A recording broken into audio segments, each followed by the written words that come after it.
Welcome to the first Bronx Chronicle interview series, coming to you from the BronxChronicle.com. We know this will be the first interview of many to come, and we're happy to have been so well received amongst Bronxites as we grow and evolve. So who more fitting than our own outspoken borough president to be our first guest? Ruben Diaz Jr., as many of you know, has been a leading positive voice advocating for prosperity of the Bronx and is always on the forefront of promoting our beloved borough. I'm Stephen Lynn, your host and interviewer, and I'm honored to be speaking with the Honorable Ruben Diaz Jr. Hello, Mr. President, and thank you for being with us. Well, first let me just congratulate you and my good friend Sal Conforto and all of the people who have contributed to this new media outlet, the Bronx Chronicle. It's never a bad thing when you can get more and more unfiltered information out to Bronxites. And as the borough president, I just want to say congratulations, and I look forward to many years of good information coming out of the Bronx Chronicle. We have a series of questions that have been submitted by the editorial staff from the Bronx Chronicle. Our first question is from staff writer Nilka Martel. Since taking office, there has been heavy promotion of this concept of the New Bronx. Much of the world still has an archaic image of the burning Bronx. So what can you tell us about the New Bronx and what this means for your vision? The New Bronx means several different things. The New Bronx means that since I've been the borough president, we've seen an increase in economic development in our borough that's unprecedented. Over $6 billion, close to $7 billion of private investment alone in our borough. When I first took office, we had an unemployment rate of 13.8%. The last reports show that we had 10.3%. Now, life isn't perfect, and that's still the highest of the 62 counties in the state of New York, but it shows that we're headed in the right direction. In fact, we've created over 14,000 new jobs since I've been the borough president. And there's more to come. The New Bronx means that we've developed such an atmosphere here that Macy's is opening up a mall in August. They've only opened up 2-3 stores nationwide. There's only 2 indoor malls being built countrywide now. One of them is the mall in Bay Plaza, where we're going to create an additional 1,800 permanent positions. We've seen Donald Trump want to invest here with his brand and his name at the Donald Trump Golf Course over at the Ferry Point Park. We've seen now on the west side, we have a new BJ's mall going up, and we are about to develop the Kingsbridge Ice Center, which is going to be the largest ice sports complex in the country. 9 rinks, the center rink. It's going to have 5,000 square feet. And the list goes on and on. We have the Carrie Lee's Tennis Center being built in the heart of the Bronx, the Crotona Park, public-private partnership. We're going to have 12 tennis courts. And you're going to stay tuned for that. It's being built as we speak. We have, in the Bank Notes building, we have the Sunshine Studios with tech startups. So the New Bronx means that there's development happening here. The New Bronx means that once upon a time when there was rubble, I remember playing in rubble as a young boy, we've seen the infrastructure being built, not just with commercial strips or commercial development, but also with housing. So we've seen over $700 million of housing since I've been the borough president, over 13,000 units. And they've all been built in a sustainable way. That's a new concept. In fact, we're leading the city. Our next question comes from contributor Fernando Tirado. Recently in the New York Daily News, it was reported that crime stats for Rikers Island are collected together for the 41st precinct. This precinct is currently reported as having some of the highest crime rates per capita in the city. But the inflated crime data further stigmatizes communities of color. What will your office do to communicate to the NYPD that these stats should be reported separately so as to truly reflect the progress made in the Bronx? I already did it. I had dinner with the commissioner himself, with Commissioner Bill Bratton, and it was great to see that he agrees with what we're speaking of. So he's handling this from an administrative level here in the city of New York, and I'm happy to announce that Assemblymember Marco Crespo working with State Senator Reverend Ruben Diaz. They're dealing with this at a legislative level in Albany, where we can extrapolate not only here in the city of New York, but in the state of New York, extrapolate whatever crime statistics are happening in a correctional facility from the neighboring precinct. But one of the interesting things that if you look at 1990, in that precinct of Fort Apache, year to date, as of last week, from January 1st till year to date last week, in 1990, there were 44 homicides. Year to date, knock on wood, and I don't want to jinx it, there was 0 as of the day of that ceremony. So when you look at the crime reduction, and I think that Deputy Inspector Rivera has done a wonderful job. You look at that area of the Bronx, you look at Fort Apache, you look at the fact that there were police officers who were literally under siege by criminals and thugs. There were shootouts. In fact, there was a police officer that was killed in that building in the 1960s. When you look at the fact that Hollywood made a movie out of this, that it still has stained the brains of people globally and what their perceptions are of the Bronx, and how there's nothing further from the truth today. And to have the statistics counted in Rikers Island is just a terrible injustice. It needs to change. And to add insult to injury, these statistics are being held against auto owners in the Bronx who are already struggling, many of them, where the insurances rate are going up based on the crime statistics in Rikers Island. And so I'm glad that the Daily News wrote something about it. It highlighted it. I'm glad that the Bronx Chronicle is speaking about this. I'm glad that legislatively this is a debate going on. And I'm even prouder that after my conversation with the police commissioner that he's dealing with this as well, because again, we are trying to shed those negative stereotypes. And when you look at the crime statistics that are being reported out of the 41st precinct, more than a majority of them are coming from Rikers Island, not from the people who live there. Staff writer Kathleen Canzanero asks, the Animal Shelters and Sterilization Act passed in 2000, requiring all boroughs to have a full-service animal shelter, and despite a bill being introduced by City Council to provide a bigger budget towards animal welfare centers, a shelter for the Bronx was nixed. Independent group Bronx Animal Shelter Endeavor has submitted proposals for a Bronx animal shelter to your office and the office of Mayor Bill de Blasio. What is your office's plans to improve the situation and bring us to par with other boroughs? Well, that's something that's still being worked on with the City of New York. Obviously, we need the funding, we need the location. I know that the old library building at Fordham Row was, the old Fordham Library was being spoken of as a potential site, but the administration has changed. What we've been able to do is allocate funding to the city for at least a mobile unit. And obviously that has to go out to RFP. I know that there are different groups and organizations that are interested, but they all would have to bid in for this mobile unit until we can come up with some type of agreement and financing for a more permanent, facility. The fact of the matter is that we need it. I support it, and you know, those conversations are being had as we speak. The next question comes from our publisher, Sal J. Conforto. Uh-oh, here comes a tough question. You've been a pretty ardent advocate for Fresh Direct's move to the Bronx. Yet Fresh Direct has not been wholly well received by your Bronxites.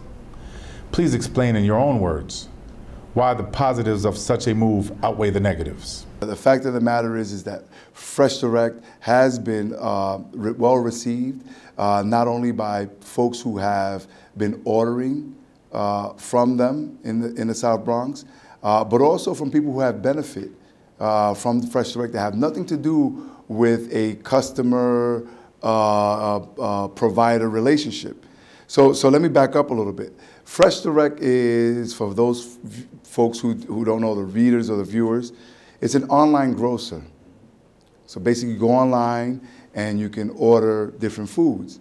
And they were based out of, or they're still based out of, Long Island City. They're currently employing 2,300 New Yorkers. And they've outgrown their facility. In fact, they're on pace to growing an additional 1,000 employees over the next 3 years. So they were looking for a location, and there's been an extreme and a vigorous effort by New Jersey to take businesses from the Bronx to them. with great packages, whether it's the Hunts Point Produce Market, whether it's Fresh Direct and others.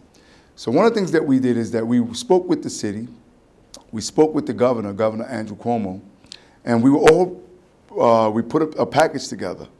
In those conversations, we saw that there were some things that Fresh Direct had to do, which is we wanted them to deliver to the entire borough of the Bronx. Prior to these conversations, they were only delivering in Riverdale. They're now delivering to the entire borough of the Bronx. We wanted them to hire Bronxites. They're now doing that. In fact, out of the 2,300 employees that they currently have, 627 as of last week of those employees are Bronxites who are traveling from here to Long Island City.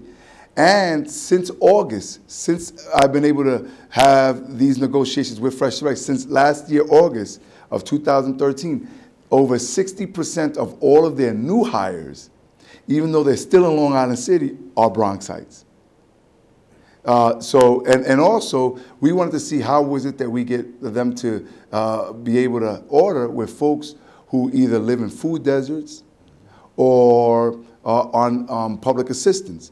So we've been able, through the federal government, working with Kirsten Gillibrand and many of our congressional members, we've been able to start a pilot that is unprecedented and that has not been seen in the United States.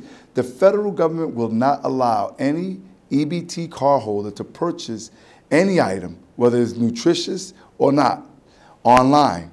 What we've been able to have the federal government accept is in 3 zip codes in the South Bronx, wherever somebody who has an EBT card, because the way the business the model is formulated, they want to be able to, you have to purchase something before they deliver it so that they don't, in case there's no payment, they don't lose any money. So they want people to be able to purchase it first. We started up the first national model for allowing EBT cardholders to purchase these meals online, and Fresh Direct doesn't charge them any delivery fees. So when you look at the pros, what are the pros? You have jobs that are being created. You have delivery all over the Bronx. Great food that's being delivered, and healthy food, especially in areas now where people don't have those readily available to them, in an affordable way, and to people who are on public assistance. And they're retrofitting their vehicles, their whole fleet, into electric or natural gas fuel so that they don't pollute the environment.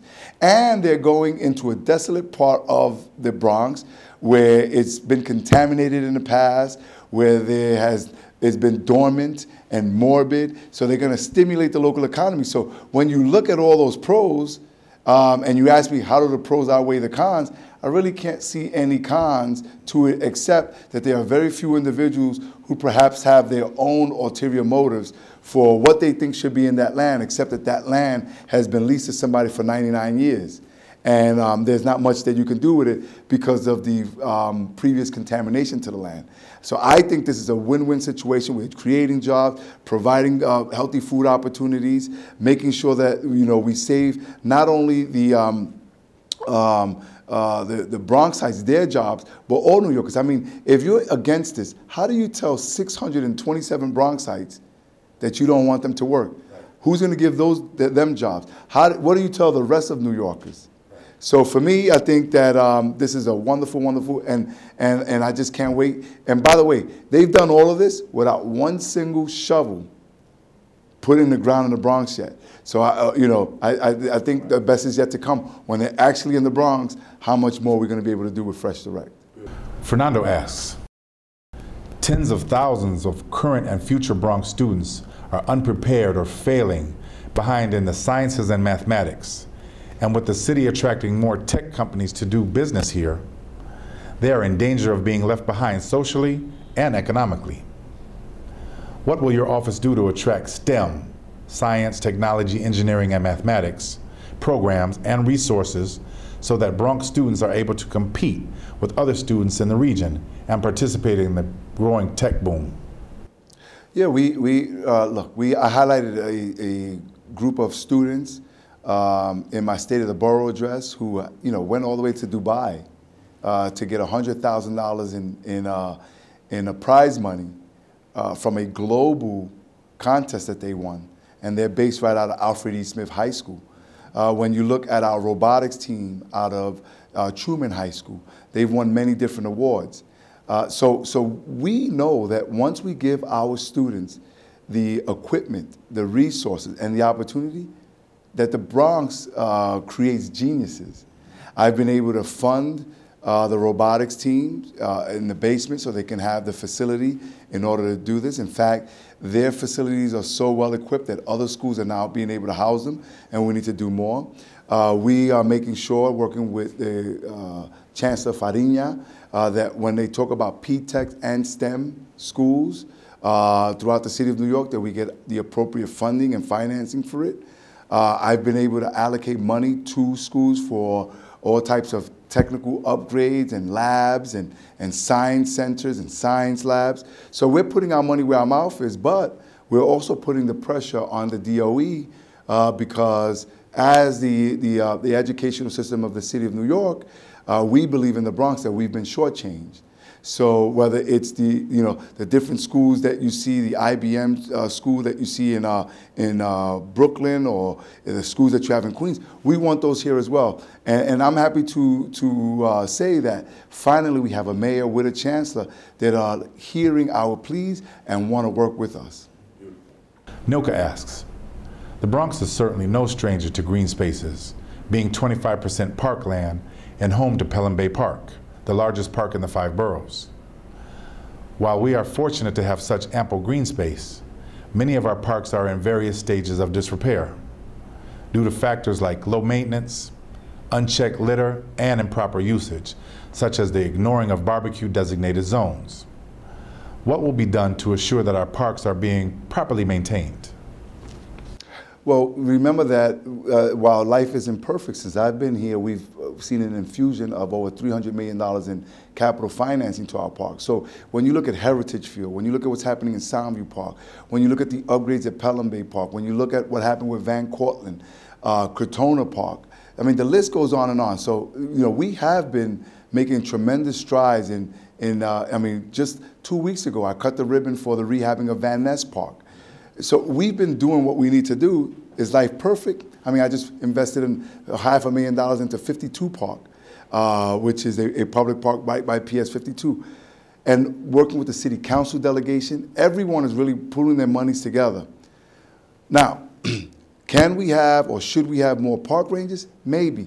But the real reason here, and this is where I got to get tough with my fellow Bronxites, right, in trying to change the psychology. I mean, 2 things that you mentioned here, it's maintenance and disrepair or unkept barbecue. That has to do with the people who use the facilities. We have a certain responsibility. We can't always point fingers at government. If we're putting money into public spaces, if we're doing new housing, you know how many people in New York City Housing Authority want to complain, and some of the kids who live there are the ones who are vandalizing and writing on walls. So you know how many times people complain to me about dog poop out in the street? So yeah, should we be doing something about it? Yeah, we are trying to. But isn't it a big responsibility on a dog owner to pick up after their dogs? Isn't it incumbent upon a parent or a grandparent to teach and to make sure that their kids aren't vandalizing where they live? And I think it's incumbent upon park goers that whenever you're having a good time with your family, that you bring garbage bags with you and you take your garbage with you, that you don't leave the mess there.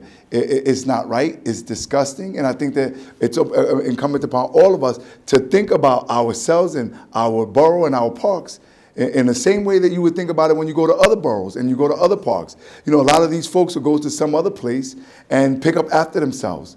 But we should do the same thing here, if not even more, because this is our home. Kathleen asks, gentrification in the South Bronx has been a growing concern, with some residents fearing the possible loss of their rent-stabilized homes and public housing to private developers. A dozen new developments under construction and the Port Morris waterfront was recently rezoned to increase residential property. What are your plans to make sure that low-income Bronxites will still have access to affordable housing? Well, first of all, a lot of those concerns were there when the new Yankee Stadium came up. When you have rent stabilization or rent-regulated apartments, no matter what goes down in that area, that status is not going to be taken away. So a lot of the folks thought that they were going to be pushed out of their apartments right here after the new stadium was built, and that has not happened 4 years later, 5 years later. Gentrification is a word that I know scares a lot of folks. For me, what I would like to define gentrification is not necessarily pushing people out and bringing a new population in. I want gentrification to be about uplifting the property and uplifting the people in that community. We've learned, and we continue to learn, how development has created an adverse effect in other boroughs, and how it's been positive as well. So we're taking the positive and learning from the negatives and trying to avoid those pitfalls.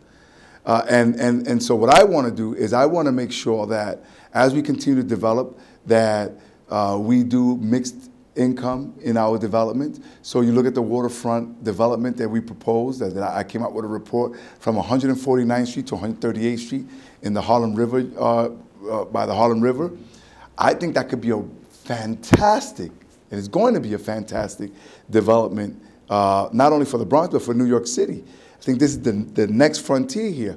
But we got to do it in ways where we have certain apartments for 100% AMI or market value, so that we could retain our professionals, because there are a lot of folks who perhaps can't buy a home or make too much money for low-income housing, and then we lose those folks. When we lose those individuals, we're losing in employment status and their salaries. I don't want to continue to be the borough with the largest unemployment rate or the largest poverty rate. I want to retain our professionals. But we also have to have a certain percentage of apartments set aside for people who can afford them lower AMI, 40, 50, 60% AMI, so that people can go in there as well. We want the commercial strip. We want an esplanade so that people can walk along the waterfront.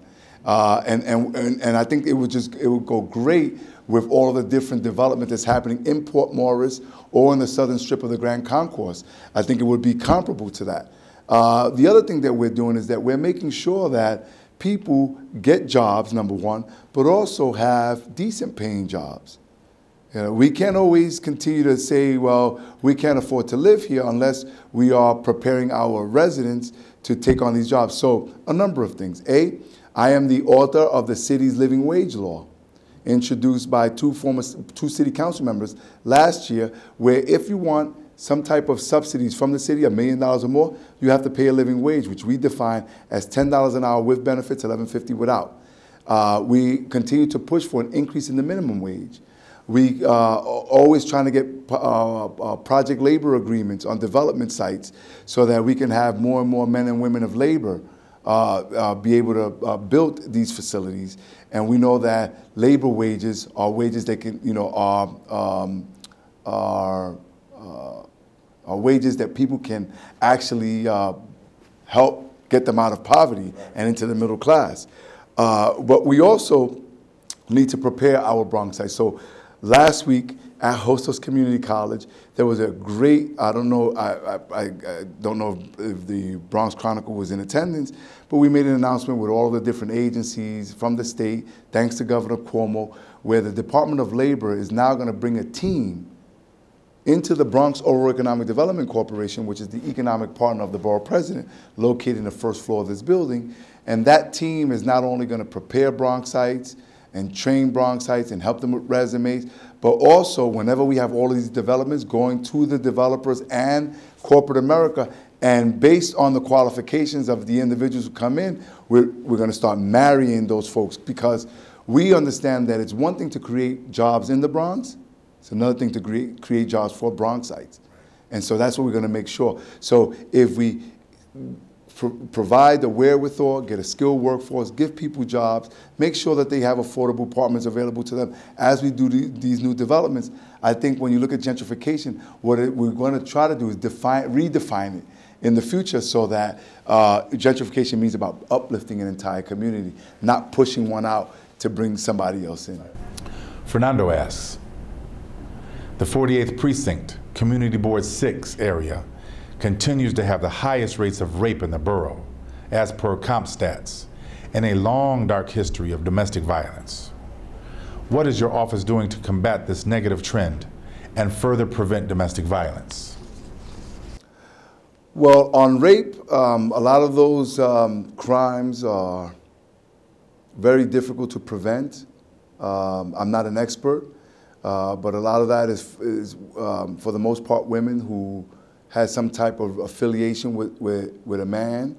And the way that we combat that is trying to get that sadistic, sick individual and put them in behind bars.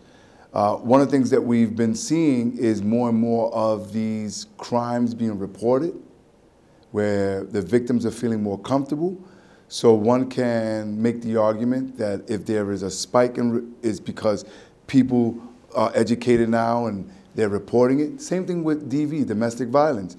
I used to have offices in 198, 161st Street. We gave up those offices to create a one-stop shop, the Justice Center. So, and maybe this is some more the Bronx Chronicle can help us continue to get this information out. If you once upon a time when you were a victim of domestic violence, you were subjected to reporting it, going to the precinct, then going to the, making another appointment to the DA's office, not knowing where to leave your kids. If you were a parent, a single parent with kids, for child care, if you needed new housing, a new location, a social worker, if you were looking for employment. So a victim was victimized time and time again, having to go through all of these different stages.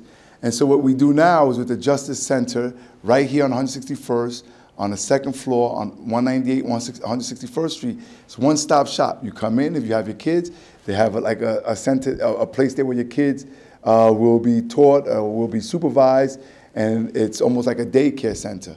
And then you sort of go around the entire floor and stop after stop after stop. You will deal with the DA, you will deal with your social worker, employment opportunity, relocation, the police department, detectives, so on and so forth.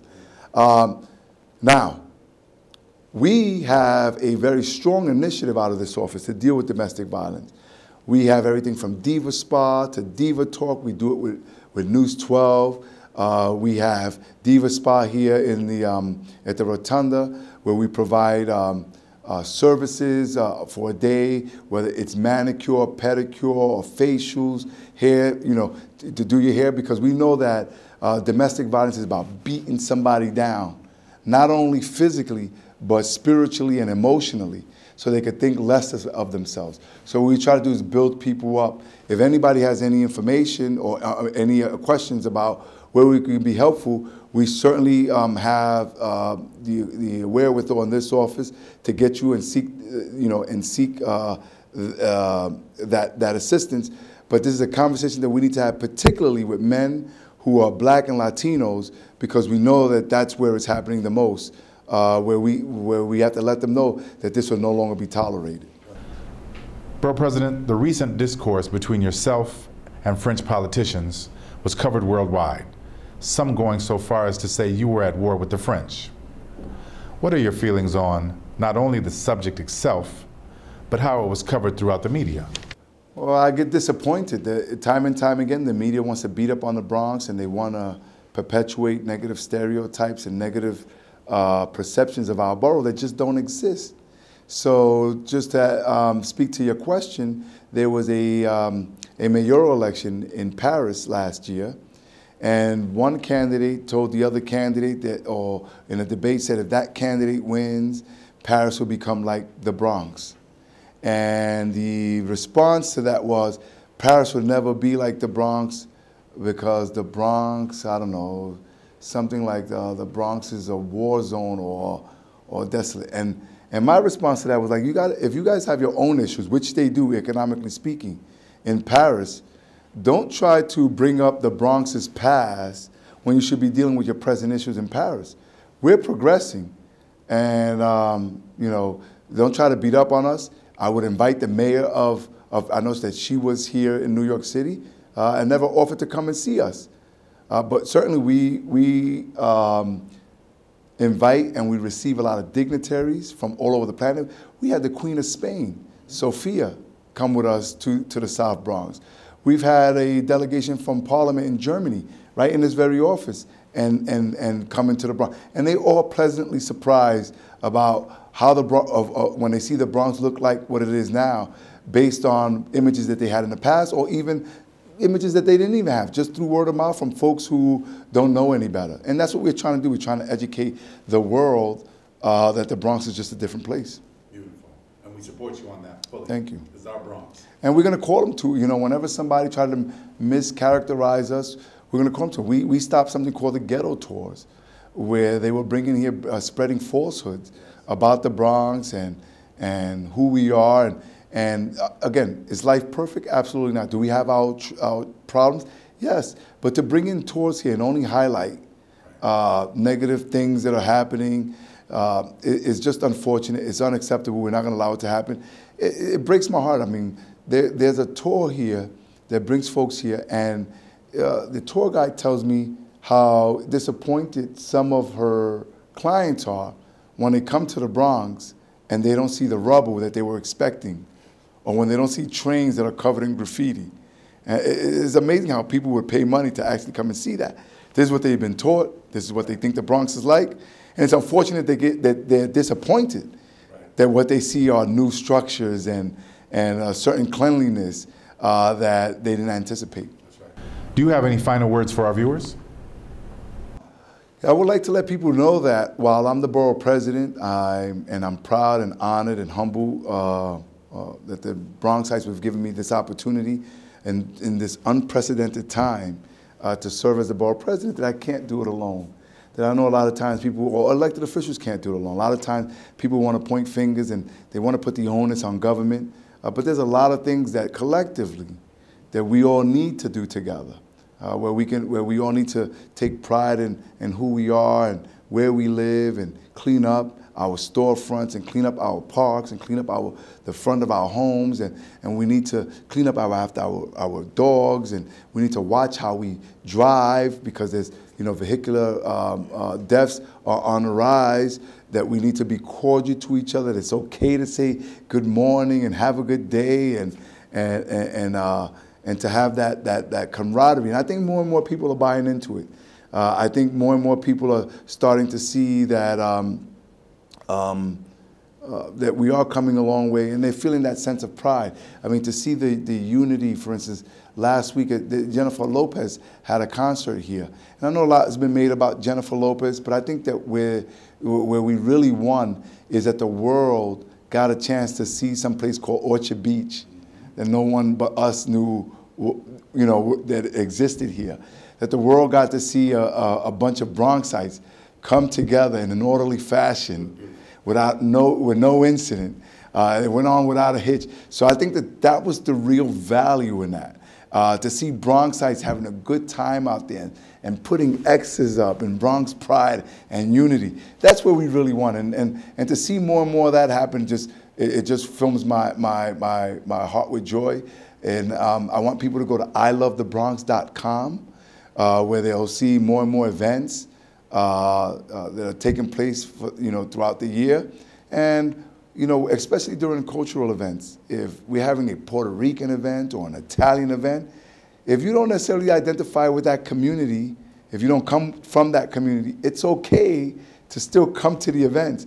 In diversity, that's our strength. So I love to see when you see Dominicans and Mexicans and African Americans, with us in the Columbus Day Parade up Morris Park, or when you see Italians and Irish and Jewish at a Puerto Rican heritage celebration. I love to see that.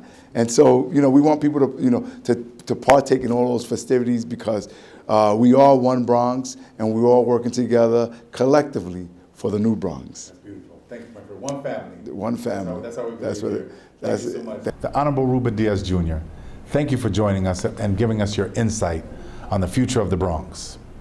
And thank you all for joining us today. What do you think of what's going on in the new Bronx? Are there important topics that you feel aren't being addressed? Leave us a comment at our Facebook page or on our Twitter on thebronxchronicle.com. And as always, you can check out our continued coverage of the Bronx at thebronxchronicle.com. I'm your host, Coach Stephen Lynn. Have a wonderful day.